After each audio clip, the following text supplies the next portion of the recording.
My name is Laura Williams, and at 67 years old, I never expected to watch my daughter-in-law vandalize a car in my driveway.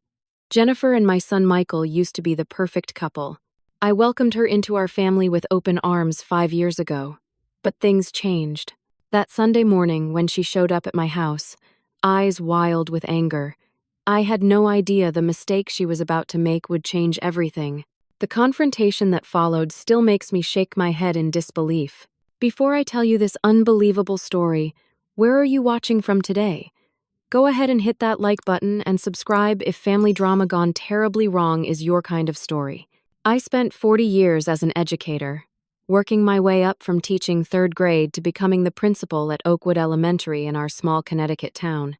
Education was my calling, but family was always my heart. When my husband Robert passed away from a sudden heart attack 10 years ago, my world shattered. We had been high school sweethearts, married for 37 years. The house felt so empty without him. My retirement life settled into a comfortable routine. I lived in the modest suburban home Robert and I had purchased 30 years earlier. Nothing fancy, just a 3-bedroom colonial with a garden I tended lovingly and walls covered with family photos and mementos from our travels. My prized possession was a handcrafted oak china cabinet that held my mother's antique teacup collection. Simple things, but they meant the world to me. My son Michael was always my pride and joy. He followed his passion for architecture, working his way through college with scholarships and part-time jobs. By 40, he had become a partner in a respected firm specializing in sustainable design. He inherited his father's gentle spirit and kindness, but also a tendency to avoid conflict that would later cause so much pain. Michael met Jennifer at a colleague's wedding 6 years ago. He called me the very next day, excitement bubbling in his voice in a way I hadn't heard since he was a child opening Christmas presents. "Mom, I met someone amazing," he had said. "Her name is Jennifer, and she works in marketing. She loves architecture too, and we talked all night about traveling to see the great buildings of Europe." Their romance moved quickly. Within 3 months, Jennifer was accompanying Michael to family dinners. She was stunning with her carefully highlighted blonde hair, designer clothes, and bright laugh. I remember thinking she looked like she belonged in a luxury car commercial rather than my humble dining room, but she seemed to make Michael so happy. In those early days, Jennifer charmed everyone. She brought expensive wine to dinners, asked thoughtful questions about my teaching career, and seemed genuinely interested in our family stories. When Michael proposed after just 8 months of dating, I was surprised but supportive. Jennifer immediately launched into planning a lavish wedding. "We only do this once," she told me with a confident smile when I gently suggested something more modest given Michael's still growing career. Their wedding was at the Grand Harbor Resort, with 200 guests, ice sculptures, and a 7-tier cake. I contributed significantly from my retirement savings, $20,000 that I had set aside for potential medical expenses or home repairs. But seeing Michael so happy made it seem worthwhile, and Jennifer hugged me tearfully at the reception. "Thank you for raising such a wonderful man," she had whispered. "I promise to make him happy every day." The first warning signs appeared so subtly I barely noticed them. Jennifer began making little comments about my home when they visited. "This place is so quaint and retro," she said once, running her manicured finger along my vintage countertop. "Have you ever thought about updating it? Those granite countertops we have make cleaning so much easier." Her observations expanded to my clothes, suggesting I looked frumpy in my comfortable sweaters and practical shoes. "You should let me take you shopping sometime," she would offer with a smile that didn't quite reach her eyes. "There are some great stores with clothes for women your age that are still stylish." But her favorite target became my car. I drove a 12-year-old Toyota sedan that Robert had helped me select before he passed. It was reliable, economical, and held precious memories of him pointing out its safety features with such care. "I cannot believe you still drive that thing," Jennifer would say, looking at my car with visible distaste. It must be embarrassing for Michael when his colleagues see his mother driving such an old bucket. Meanwhile, she had insisted Michael buy her a brand new luxury SUV within months of their marriage, despite the hefty monthly payments that stretched their budget. Family dinners gradually transformed from enjoyable gatherings into tense encounters where I walked on eggshells. If I served pasta, Jennifer would mention her new low-carb diet. If I used my everyday plates, she would comment on how much nicer meals looked on proper china. Nothing was ever quite good enough. I tried so hard to maintain peace. I started serving only dishes I knew Jennifer liked, using my best china every time they visited, and even redecorating my guest room in the modern minimalist style she preferred. But the criticism never stopped. Michael was caught in an impossible situation. Sometimes he would gently defend me. Mom worked hard all her life, Jen. Her house reflects her personality, and I love it exactly as it is. But more often, he stayed silent or quickly changed the subject when tensions rose. I could see the conflict in his eyes, torn between the two women he loved. The frequency of their visits steadily declined from weekly to monthly, then to major holidays only. Michael would call regularly, but often when Jennifer was at work or away, our conversations became briefer, less personal. I was gradually being cut out of their lives. The incident that truly broke my heart happened last Christmas, when my grandchildren, 7-year-old Lily and 5-year-old Jack, were supposed to stay with me for a weekend. Michael had planned a short anniversary trip with Jennifer to New York City. The kids were excited, and I had stocked the fridge with their favorite foods and planned special activities. 2 days before they were due to arrive, Jennifer called instead of Michael. "I think we need to make other arrangements," she announced without preamble. "Your car is just too old and unsafe for the children. The airbags are probably degraded, and there are no side impact features. My parents have a newer vehicle and modern security system at their house. The kids will be safer there." I sat in stunned silence, fighting back tears. The Toyota had passed its safety inspection just the previous month. It was old but meticulously maintained. "The children will be disappointed," I finally managed to say. "We had plans. They will survive," Jennifer replied dismissively. "Safety comes first. You understand."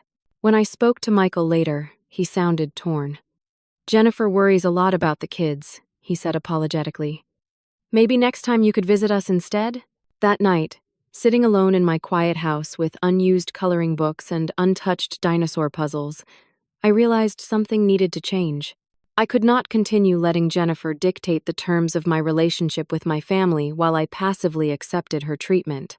As January arrived with its biting Connecticut cold, I found myself staring at unexpected medical bills. A persistent pain in my knee had turned out to be the beginning of arthritis, requiring physical therapy sessions that my insurance only partially covered. $300 a month for 6 months stretched my fixed income considerably. One snowy morning, I stood in my garage looking at the Toyota. The metallic blue paint had dulled over the years, and the odometer showed 147,000 miles. Still, it ran perfectly. Robert and I had test-driven 6 different models before choosing this one. I could still hear his voice. "This one has the best safety ratings, Laura. I want you to be protected." I realized my driving habits had changed significantly in retirement. Most places I needed to go were within a 5-mile radius of my home. The grocery store, library, community center, and my doctor's office were all nearby. For longer trips, I could use rideshare services, which were becoming more available even in our smaller town. The practical financial equation was clear. Selling the car would provide a cushion for my medical expenses, eliminate insurance and maintenance costs, and simplify my life. Yet, emotionally, parting with one of my last connections to Robert felt like another loss. I spent weeks researching the value of my car, checking online listings, and dealership offers. Most dealers offered insultingly low trade-in values, assuming I was an easy mark as an older woman. Private listings for similar models ranged between $4,000 and $6,000 depending on condition. I carefully photographed my Toyota, documenting its well-maintained engine, clean interior, and service records. I wrote an honest description highlighting its reliability and posted it on several online marketplaces with an asking price of $5,500. The first few responses were disappointing. A college student offered 3,000 cash and seemed offended when I declined. A young couple loved the car but couldn't secure financing. Several people scheduled viewings but never showed up. Then Richard Harrison contacted me. His message was courteous and direct. "I'm interested in your Toyota for my daughter who's starting college. I appreciate reliability and maintenance records. Available to see it tomorrow afternoon if convenient." When Richard arrived the next day, I was immediately struck by his commanding presence. Tall with salt and pepper hair cut short, he carried himself with the alert posture that spoke of military or law enforcement background. He introduced himself with a firm handshake. "Richard Harrison, recently promoted to colonel with the state police. Thank you for making time today, Mrs. Williams." "Please call me Laura," I replied, leading him to the garage. As we walked around the car, Richard explained that his daughter Hannah would be commuting to the state university 30 miles away. "I want something dependable that won't leave her stranded on dark roads. Something not flashy enough to attract attention but solid enough to protect her if something happens." I found myself sharing stories about raising Michael and my own worries when he first started driving. "Parents never stop worrying, do they?" I said. Richard laughed. "Never. Hannah thinks I'm overprotective. But that's part of the job description." He was thorough in his inspection, checking under the hood, examining brake lines, and testing every feature. He asked intelligent questions about maintenance history and previous repairs. When he requested a test drive, I handed him the keys and accompanied him for a 15-mile circuit that included highway driving and local roads. "The steering is responsive," he noted. "Brakes are good. No strange noises or vibrations." Back at my house, Richard sat quietly for a moment. "Would you accept 5,000 for it?" "That's what I've budgeted for Hannah's car." The amount was fair, especially considering the straightforward transaction without games or manipulation. We shook hands on the deal. The following week, we completed the paperwork at the DMV, transferring the title and finalizing the sale. Richard paid in cashier's check as promised. "I'll take good care of it," he assured me. "Hannah already thinks it's perfect." As I handed over the keys, feeling a strange mixture of loss and liberation, Richard added, "My daughter sometimes visits her roommate from last semester who lives in your neighborhood. You might see the car around occasionally." I decided not to mention the sale to extended family immediately. Only Michael needed to know, and when I called to tell him, he seemed relieved. "That makes sense, Mom. The maintenance costs on older vehicles can add up. What will you drive now?" "I'm researching smaller, more economical options," I told him. "Meanwhile, there's the senior shuttle for grocery trips, and I've downloaded the rideshare apps you showed me last year." "Does Jennifer know?" he asked carefully. "I haven't mentioned it to her," I replied. "It didn't seem relevant to our limited conversations." Michael sighed. "Probably best.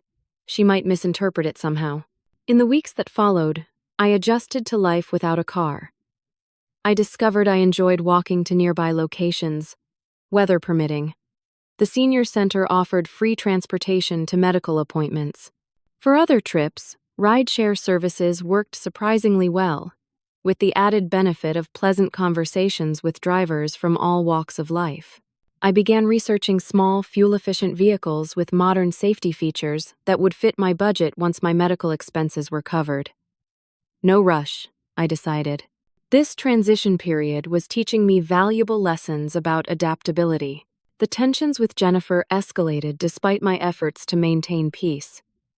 That spring, I hosted Easter dinner, spending days preparing traditional family recipes and decorating my dining room with fresh flowers. Jennifer arrived wearing an expression that suggested she was entering a slightly distasteful obligation rather than a family celebration. "Your garden looks interesting," she commented, eyeing my newly planted vegetables and herbs. "Most people on our street hire professional landscapers. It gives a much cleaner look." Throughout the meal, her criticisms continued. My ham was a bit dry, my potatoes rather bland, and my china charmingly retro. Each comment delivered with a smile that never reached her eyes. Michael tried deflecting. "Mom makes the best carrot cake, honey. You should try it. Jennifer picked at her dessert. It's very sweet. I've been reading about the dangers of sugar. Dr. Lancaster says it's practically poison. The atmosphere grew increasingly strained as the year progressed. Thanksgiving became a disaster when Jennifer insisted on hosting at their house for the first time. I arrived early to help as requested, bringing my traditional cranberry relish and pumpkin pies. Oh, you didn't need to bring anything, Jennifer said, taking my offerings and placing them on a side table away from her elaborate spread. I worked with a caterer to create a modern Thanksgiving menu. No heavy traditional foods. The meal featured unfamiliar dishes like turkey sous vide with molecular gastronomy sides that looked beautiful but left everyone still hungry. My contributions remained untouched on the sideboard. During gift opening, Jennifer opened my carefully selected cashmere scarf in her favorite blue shade with barely concealed disappointment. Very practical, she murmured, quickly setting it aside to showcase the designer handbag Michael had given her. Later, as I helped clean up in the kitchen, I overheard Jennifer speaking to her friend on the phone. Yes, she showed up in the same outfit she wore last Christmas. I swear, it must be 30 years old, like everything else she owns. Just these thrift store rejects that make her look so outdated. Michael doesn't see it, but it's embarrassing when we go anywhere with her. My hands trembled as I dried the same plate over and over, fighting back tears. What had I ever done to deserve such contempt? Attempts to connect with my grandchildren became increasingly difficult. When Lily turned 8 in February, Jennifer planned an elaborate party at an indoor water park. I learned about it only 3 days before from Michael's apologetic phone call. Jennifer handled all the arrangements, he explained weakly. It was very last minute. I arrived with carefully chosen gifts, books about famous women scientists for Lily who loved her school science projects, and dinosaur figures for Jack who collected them. You should have checked the gift registry, Jennifer scolded when the children opened my presents. Lily is into fashion dolls now, not books, and Jack already has those dinosaur models. Yet I had watched my grandchildren's faces light up with genuine pleasure at my gifts before their mother's comments dimmed their enthusiasm. The cruelest moment came during a brief visit to drop off homemade cookies. Jennifer's friends were gathered in the living room for coffee when I arrived. This is Michael's mother. Jennifer introduced me with a dismissive wave. She's still stuck in the past, refuses to update anything about her life. We've tried helping her modernize, but some people just resist change. Her friends offered sympathetic looks that made my cheeks burn with humiliation. Michael, entering from the kitchen, frowned but said nothing. That evening, I called my daughter Amanda, who lived in Chicago. I don't understand what I've done to make her dislike me so much, I confided, my voice breaking. It's not you, Mom, Amanda assured me. From everything you've described and what Michael has let slip, Jennifer is deeply insecure. She competes with everyone, especially other women in Michael's life. You represent a version of womanhood that challenges her materialistic values. What can I do? I asked. Stop trying so hard, Amanda suggested gently. You're bending yourself into knots to please someone who has no interest in being pleased. Set boundaries. Be polite, but stop accommodating her unreasonable behavior. For Jennifer's birthday in April, I made one final attempt at reconciliation. I purchased a gift certificate to her favorite spa and wrote a heartfelt card expressing my wish for a closer relationship. Michael reported that she had merely said, "That's nice," before setting it aside. A week later, Michael called sounding exhausted. Things are complicated at home, he admitted. Jennifer thinks I spend too much time checking on you. She says I have to choose between being a good son and a good husband. That's not a fair choice, I replied, my heart aching for him. I know, he sighed. I'm trying to make her understand that family relationships aren't zero-sum games. I made a decision then. I would maintain my dignity and self-respect no matter how Jennifer provoked me. I would remain available to Michael and my grandchildren without intruding or begging for attention. And most importantly, I would stop seeking approval from someone determined to withhold it. That resolve would be tested sooner and more dramatically than I could have possibly imagined. Sunday morning had always been my favorite time. With church services attended and the day stretching peacefully ahead, I typically spent hours in my garden, finding both physical exercise and spiritual calm among my flowers and vegetables. That particular Sunday in late May dawned clear and warm. After breakfast, I changed into comfortable gardening clothes, tied back my gray hair with a bandana, and headed outside with my tools and wide-brimmed hat. The soil felt warm between my fingers as I carefully planted tomato seedlings I had started indoors weeks earlier. The sound of tires screeching against pavement jarred me from my peaceful concentration. A car had pulled into my driveway at high speed. I looked up, shielding my eyes against the sun, to see Jennifer emerging from her luxury SUV, slamming the door with unnecessary force. Even from a distance, I could tell something was wrong. Her normally perfect appearance was disheveled. Her designer sunglasses sat crookedly on her face, and she moved with jerky, agitated steps toward my front door. Setting aside my trowel, I rose slowly, my knees protesting after an hour of gardening. "Jennifer?" I called out. "I'm in the garden." She spun around, seemingly startled by my voice, then marched toward me. As she drew closer, I noticed her reddened eyes behind her sunglasses. She had been crying. "Is everything all right?" I asked, genuine concern overriding our usual tension. "Are Michael and the children okay?" "Michael," she spat the name. "Always Michael. The perfect son, the perfect husband, the perfect father. Until he isn't." I gestured toward the patio chairs. "Would you like to sit down? Maybe have some water or tea?" To my surprise, she followed me to the patio and sank into a chair, removing her sunglasses to reveal smeared mascara. For several minutes, she said nothing, just stared at the glass of water I placed before her. "Michael and I had an argument," she finally admitted. "A big one." "I'm sorry to hear that," I said carefully, sitting across from her. "All marriages have difficult moments. He says I'm controlling. Can you believe that?" "Me? Controlling?" Her laugh held no humor. "He spent $600 on a first-edition architecture book without consulting me." $600! Then has the nerve to tell me I'm unreasonable for being upset. I thought of Michael's carefully managed finances, how he budgeted for special items that held meaning for him.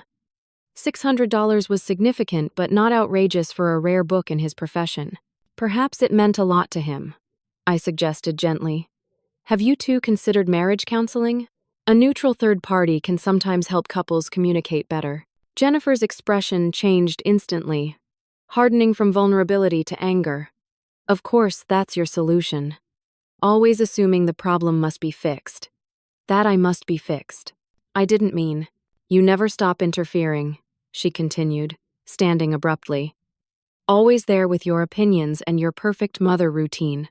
Michael constantly compares me to you. Mom would handle this calmly. Mom always made sure we talked things through. As if you're some parenting saint." I remained seated, keeping my voice even. "Jennifer, I've never tried to interfere in your marriage. I only want Michael and you to be happy. You've undermined me from day one." Her voice rose, "making me feel like I'm not good enough with your frugal living and your sensible shoes and your humble bragging about your teaching career. Some of us choose ambition and style instead of martyrdom." She began pacing the patio, listing grievances both real and imagined. How I had supposedly criticized her parenting by suggesting Lily might enjoy reading together. How my Christmas gift to Michael of his father's restored pocket watch was an attempt to make her jewelry gift seem shallow. How my occasional phone calls to check on him were really surveillance. As her accusations grew more distorted, I realized Jennifer wasn't really seeing me at all. She was fighting demons of her own insecurity, using me as a convenient target. "I think you should take some time to calm down," I suggested when she paused for breath. "This level of anger isn't healthy." "Don't you dare psychoanalyze me," she shouted, storming toward her car. "I'm not one of your students you can lecture about appropriate behavior." I followed her, hoping to de-escalate the situation before she drove away in such an emotional state. "Jennifer, please, let's talk when you're feeling more yourself." She had reached the driveway when she suddenly froze. Parked next to her SUV was a familiar blue Toyota. Colonel Richard's daughter must have been visiting my neighbor again. Jennifer stared at the car, her body tensing. "You still have this piece of junk? After everything Michael has offered to help you get something decent?" Before I could explain, Jennifer reached into her purse and pulled out her keyring. Attached to it was what looked like a small knife or tool with a sharp edge. "Jennifer, what are you?" My words died as she dragged the sharp edge across the Toyota's passenger side, leaving a deep scratch in the blue paint. I stood frozen in shock as she continued, making several more deliberate scratches, her face contorted with vindictive pleasure. The sound of metal against paint made my stomach turn. When she finished, she turned to me triumphantly, her chest heaving with exertion and emotion. Her eyes gleamed with a disturbing satisfaction as she walked back toward me. "I just slashed your car to pieces," she hissed, her voice low and venomous. "That piece of junk suits you better now." A strange calm settled over me. The woman before me had lost all reason, consumed by a rage that had nothing to do with me or my car. In that moment, I felt not anger but an odd mixture of pity and relief. The pretense between us was finally gone. "Sweetheart," I said quietly, "I sold that car 2 months ago to a state police colonel." Jennifer's face drained of color so rapidly I thought she might faint. Her mouth opened and closed without sound, her eyes darting between me and the damaged vehicle. And then we both heard it. The distant but distinctive sound of police sirens, growing louder by the second. The police cruiser pulled into my driveway with lights flashing but siren now silent. Colonel Richard Harrison stepped out in full uniform, his expression serious and professional. Behind him, a younger officer emerged from the passenger side, notebook already in hand. Jennifer stood paralyzed, still processing what I had told her. The sharp tool had fallen from her hand onto the driveway, incriminating evidence at her feet. Colonel Harrison approached, his gaze moving from the damaged car to Jennifer and then to me. Recognition dawned in his eyes. "Mrs. Williams? Laura?" His formal tone softened slightly. "Hello, Colonel Harrison," I replied, my voice steadier than I felt. "I didn't expect to see you today." He gestured toward the Toyota. "My daughter Hannah was visiting her friend Becca next door. She came out to find someone vandalizing her car." His eyes moved meaningfully toward Jennifer. "A neighbor witnessed the incident and called it in." Jennifer finally found her voice. "There's been a misunderstanding," she stammered. "This is a family matter." Colonel Harrison's expression remained impassive. "Vandalism of private property is a legal matter, ma'am." "May I ask your name and relationship to Mrs. Williams?" "Jennifer Williams. I'm her daughter-in-law." Her eyes darted around as if seeking escape. "Like I said, this is just a misunderstanding. I thought this was my mother-in-law's car, and that would make damaging it acceptable?" Colonel Harrison asked, one eyebrow raised. Jennifer flushed. "No, but we were just having a disagreement. I got emotional. I'll pay for the repairs." The younger officer had been examining the car, taking photographs of the damage. "Multiple deep scratches across the passenger side, sir. Appears intentional based on the pattern and depth." By now, several neighbors had emerged from their homes, drawn by the police lights. They stood watching from a careful distance, not bothering to disguise their interest in the unfolding drama. Colonel Harrison addressed Jennifer formally. "Ma'am, intentional damage to another person's property valued over $500 constitutes criminal mischief in the second degree in this state. That's a Class A misdemeanor punishable by up to 1 year in jail and fines up to $2,000. Jennifer's face crumpled. "Jail? No, you don't understand. I can't go to jail. I have children. I need to take your statement," Colonel Harrison continued, unmoved by her distress, "as well as statements from witnesses and the vehicle owner." As if summoned by the mention of witnesses, my elderly neighbor Margaret approached cautiously. "I saw the whole thing from my kitchen window," she volunteered. "That woman deliberately scratched the car with something sharp.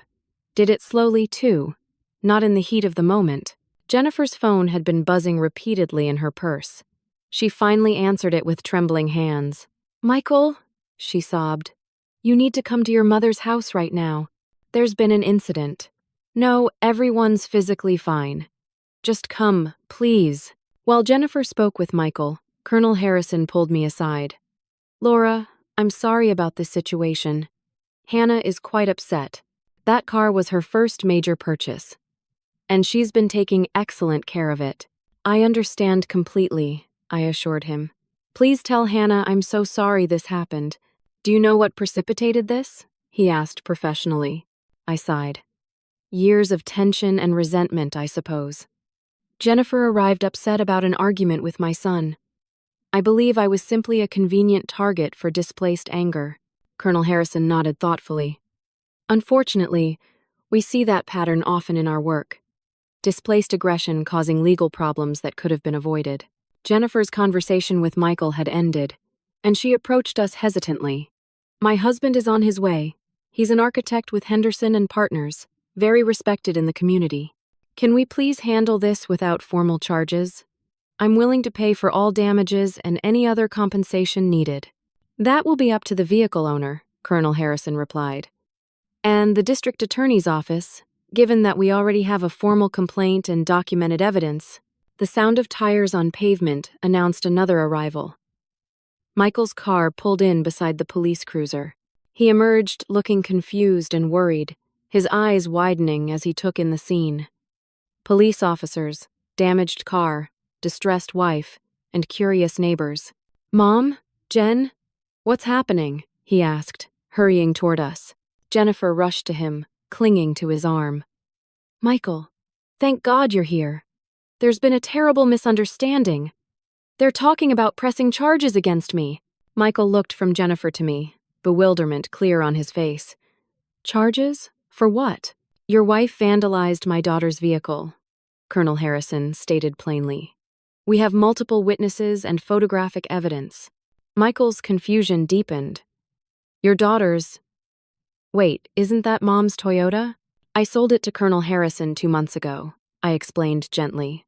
For his daughter Hannah, who attends the state university. I mentioned it to you, remember? Michael's expression shifted as memory returned. Right, you did tell me. But Jennifer thought. His voice trailed off as the implications sank in. He turned to his wife. You damaged someone's car deliberately? Why would you do that? Jennifer began crying in earnest now. I thought it was your mother's. She always acts so superior with that old car, refusing your offers to help her get something better. I just wanted to show her she's not better than everyone else. The naked hostility in her words hung in the air. Michael stepped back from her, shock and embarrassment washing over his face. So you admit you intended to damage Mrs. Williams' property, the younger officer clarified, writing in his notebook. Even though that would still be illegal. I wasn't thinking clearly, Jennifer pleaded. Michael, do something. Fix this. My son looked completely lost, torn between loyalty to his wife and the undeniable wrongness of her actions. I saw the moment when anger began replacing his shock. How exactly am I supposed to fix vandalism in front of witnesses, Jen? He asked quietly.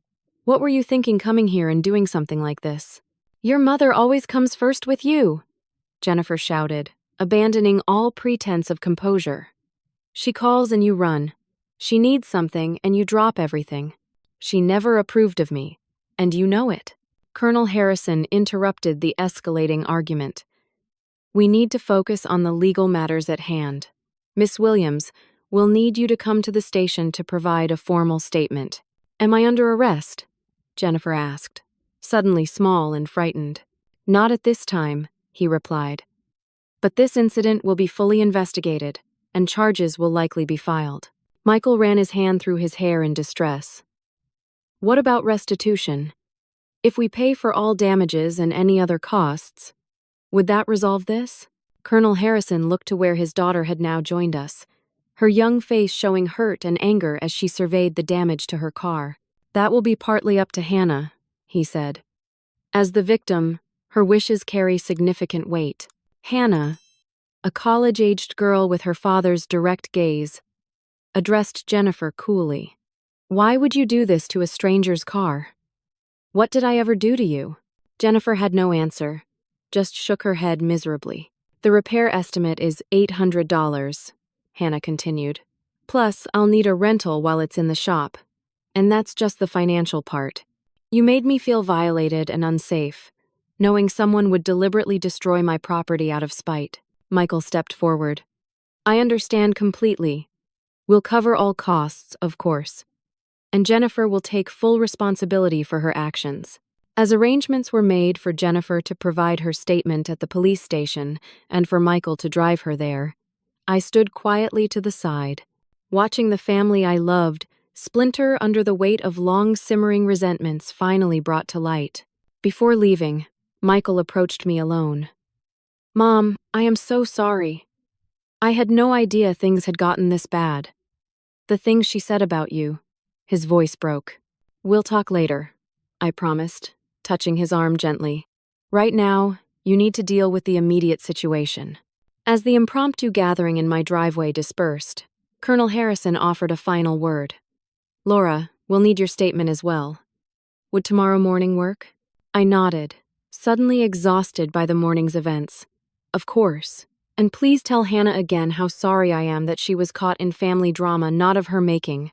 Walking back to my garden, I noticed my abandoned trowel and half-planted tomato seedlings. Like my family relationships, they needed careful tending to survive the unexpected storm that had just blown through our lives. The days following the incident passed in uncomfortable silence. No calls from Michael. No updates about Jennifer's legal situation. I left 2 brief voicemails expressing my concern, then decided to give him space to process everything that had happened. My emotions fluctuated wildly. One moment, I felt vindicated that Jennifer's true nature had been exposed so publicly. The next, I felt profound sadness for my son and grandchildren, whose family stability had been shaken. Then came waves of guilt, wondering if I could have somehow prevented things from escalating to this point. On the 4th day, my phone finally rang. Michael's name appeared on the screen, and I answered immediately. Michael, how are you holding up? His voice sounded tired and strained. I've been better, Mom. I'm sorry for not calling sooner. Things have been complicated.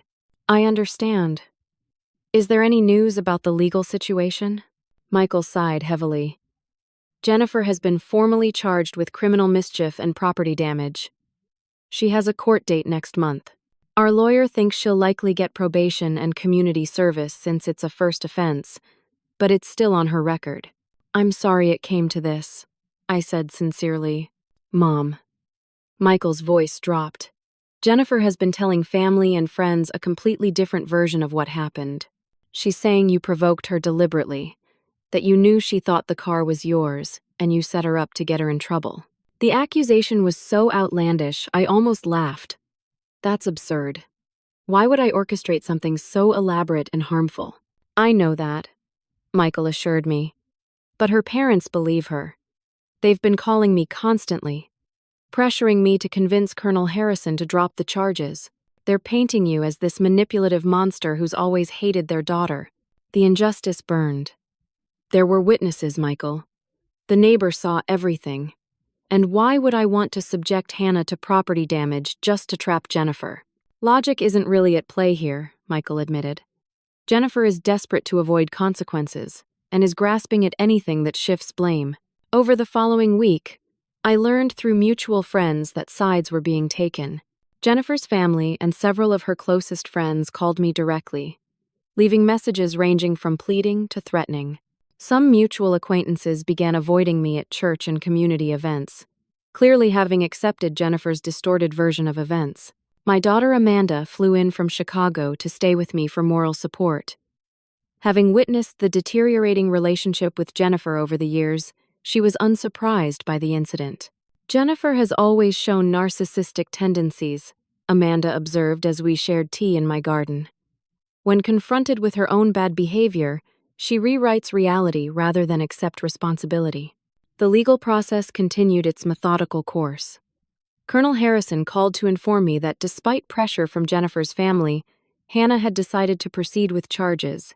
My daughter feels strongly that actions should have consequences, he explained, especially deliberately malicious ones. The DA agrees. I learned more disturbing information when Michael came to visit alone one evening. Seated at my kitchen table where I had comforted him through childhood disappointments and teenage heartbreaks, he looked more defeated than I had ever seen him. This wasn't an isolated incident, he confessed, staring into his untouched coffee. Jennifer has done similar things before, though never this extreme. There was an incident with a colleague's wife who Jennifer felt was flirting with me at a company party. Her car mysteriously got keyed in the parking garage, and my assistant suddenly quit after finding her desk drawers rearranged and personal items missing. "Did you suspect Jennifer?" I asked gently. Michael nodded miserably. I confronted her about the assistant situation. She denied it, but in that way where? I knew. I just didn't want to believe my wife could be so vindictive. Over the next several weeks, as the court date approached, sleep became elusive. I worried constantly about my grandchildren, caught in this turbulent situation. About Michael, torn between his marriage vows and the undeniable reality of his wife's behavior. Even about Jennifer herself, whose unhappiness must run bone deep to manifest as such cruelty. Jennifer's parents escalated their involvement, showing up unannounced at my door one afternoon. "You need to convince that policeman to drop the charges," her father demanded without preamble. "This is destroying our daughter's life. She volunteers at the children's school. This could prevent her from continuing that work." "I'm not pressing charges," I reminded them calmly. "Hannah Harrison is. And Colonel Harrison is simply doing his job enforcing the law. You could influence them if you wanted to," her mother insisted. "This whole situation is your fault. You've never accepted Jennifer into the family." Rather than argue, I simply said, "I think you should leave now," and closed the door on their continued accusations. The most painful conversation came when Michael called to discuss the impact on my grandchildren. "Lily asked me why Grandma got Mommy in trouble with the police," he said, voice breaking. "They sense the tension but don't understand what's happening. Jennifer tells them you're angry at Mommy for a misunderstanding." "What did you tell them?" I asked, heart aching. "The simplified truth. That Mommy damaged someone's car because she was very angry, and there are consequences for damaging other people's property. That you still love them very much, and none of this is their fault." "Can I see them?" I asked hesitantly. Michael's pause told me everything.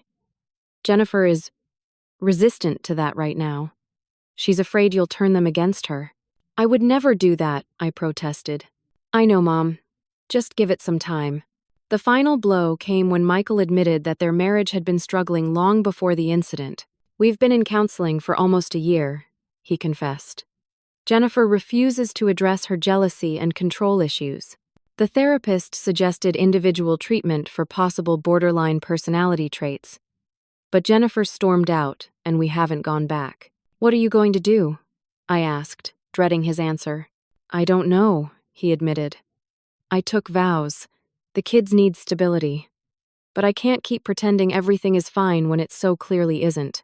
As the court date approached, I found myself in the strange position of hoping for both justice and mercy. Jennifer deserved consequences for her actions, but the ripple effects would touch so many innocent lives, including my beloved grandchildren. Sleep eluded me night after night as I wrestled with a terrible fear that by standing my ground against years of mistreatment, I had somehow destroyed my son's family and might lose my relationship with him forever. The legal resolution came with little fanfare. Jennifer accepted a plea deal offering 12 months of probation and 40 hours of community service. She would also pay restitution for the vehicle damage and attend mandatory anger management therapy. In exchange, the charges would be reduced to a lesser offense that might eventually be expunged from her record. The process had taken 3 months from incident to resolution. 3 months of strained communications, family tension, and sleepless nights. 3 months that changed relationships that would never quite return to their previous state, for better or worse. 2 weeks after the court hearing, Michael called to ask if he could come over for dinner alone. He arrived, looking both exhausted and determined, with new lines around his eyes that hadn't been there before. "Jennifer and I are separating," he announced as we sat in my living room. I've moved into a small apartment near the office. We're telling the kids tomorrow. Though not entirely surprised, my heart still ached for him. I'm so sorry, Michael. Don't be, he replied with surprising firmness. This incident forced me to see what I've been ignoring for years. Jennifer needs help I can't provide, and I need to stop enabling behavior that hurts others and sets a terrible example for our children. He reached for my hand, his eyes filling with tears. And Mom, I owe you an apology. I let Jennifer treat you disrespectfully for years because confronting it meant confronting serious problems in my marriage. I didn't protect you when I should have. I'm so ashamed of that. You were in an impossible position, I told him, squeezing his hand. No, he insisted. There's always a choice. I chose wrong repeatedly. I let someone I love bully someone else I love because it was easier than setting boundaries. That stops now. Over the following weeks, Michael and I began rebuilding our relationship through weekly dinner conversations. Sometimes we discussed practical matters, like his separation arrangements and parenting schedule. Other times we reminisced about happier times with his father or his childhood. Occasionally we sat in comfortable silence, simply enjoying each other's presence without the tension that had characterized our interactions for so long. Meanwhile, Jennifer began her required therapy sessions. According to Michael, the counselor specializing in anger management had identified deep-seated insecurity and fear of abandonment, driving her controlling and vindictive behaviors. The therapist thinks it stems from her parents' messy divorce when she was 8, Michael explained during one of our dinners. Her mother constantly competed with her father's new girlfriends, modeling that relationships are battlegrounds where you either dominate or get discarded.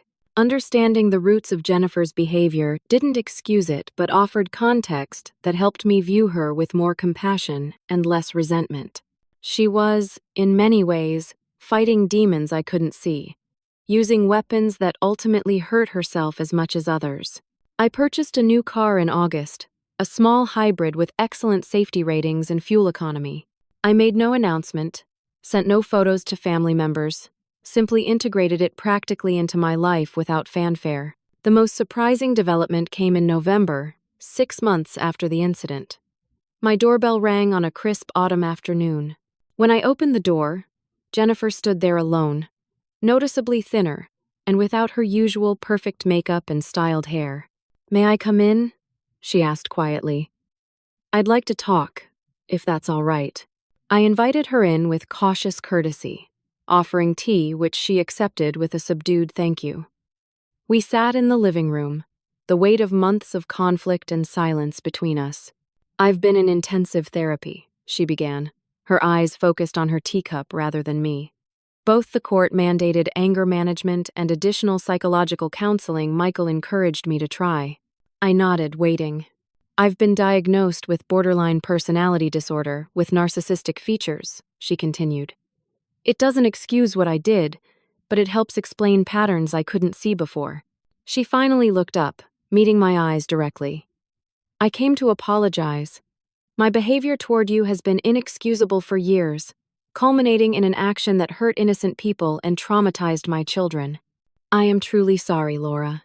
The apology seemed genuine, lacking the manipulative undertone that had characterized our previous interactions. Still, I measured my response carefully. "I appreciate your apology, Jennifer. That couldn't have been easy. My therapist suggested I make amends to people I've hurt," she explained. "But this isn't just a box to check off. I want you to know I understand now how unfairly I treated you. I was jealous of your relationship with Michael and threatened by the different kind of security you represented." Over the next hour, we had the most honest conversation of our entire relationship. Jennifer acknowledged specific instances of cruelty and manipulation. I admitted there were times I could have been more direct rather than passively accommodating behavior that should have been confronted. "Michael and I are in marriage counseling again," Jennifer shared as she prepared to leave. "I don't know if we can repair everything that's broken between us, but we're trying. For ourselves and for the children. I hope you can," I told her sincerely. "Either way," she said, I want a healthier relationship with you for the children's sake. They miss their grandmother. The following weekend, Michael brought Lily and Jack for a visit. Watching them explore my garden and exclaim over the last autumn flowers, I felt a sense of peace I had missed for too long. Michael and Jennifer continued their work in both individual and couples therapy. Progress came in small steps with occasional setbacks. By Christmas, they had begun a trial reconciliation, with Michael spending weekends at the family home while maintaining his apartment as a separate space when needed. Family gatherings resumed with a new, more authentic dynamic. Jennifer still struggled with jealousy and insecurity, but now recognized these feelings when they arose and had developed healthier coping strategies. I learned to be more direct about my needs and boundaries, while respecting Jennifer's role as my grandchildren's mother. On the anniversary of the incident, I sat in my garden reflecting on everything that had changed in a year. The painful experience had forced long-overdue honesty and growth. It had exposed unhealthy patterns that might otherwise have continued indefinitely, causing quiet damage for years to come. I had learned valuable lessons about the price of peace at any cost. How accommodating disrespect only invites more of the same. How healthy relationships require honest communication and appropriate boundaries, even with family. Perhaps most importantly, I learned that forgiveness doesn't mean forgetting or allowing harmful behavior to continue unchallenged. The garden around me, with its new spring growth emerging from soil that had lain dormant through winter, seemed a fitting metaphor for our family's journey. Healing doesn't erase scars, but allows new life to flourish around them. Relationships, like gardens, require regular attention, occasional pruning, and the courage to dig up what isn't working to make space for healthier growth. As I watched a butterfly land on a newly opened flower, I thought about how differently things might have unfolded if I had continued accepting mistreatment to avoid conflict. Sometimes the most painful moments become unexpected doorways to necessary change. Have you ever experienced a situation where standing your ground led to positive change, even through difficult consequences? I'd love to hear your stories in the comments below. And if you found value in my experience, please like, subscribe, and share this video with someone who might need encouragement to set healthy boundaries in their own relationships. Thank you for joining me today. And remember, it's never too late to nurture what matters and prune what doesn't in the garden of your life.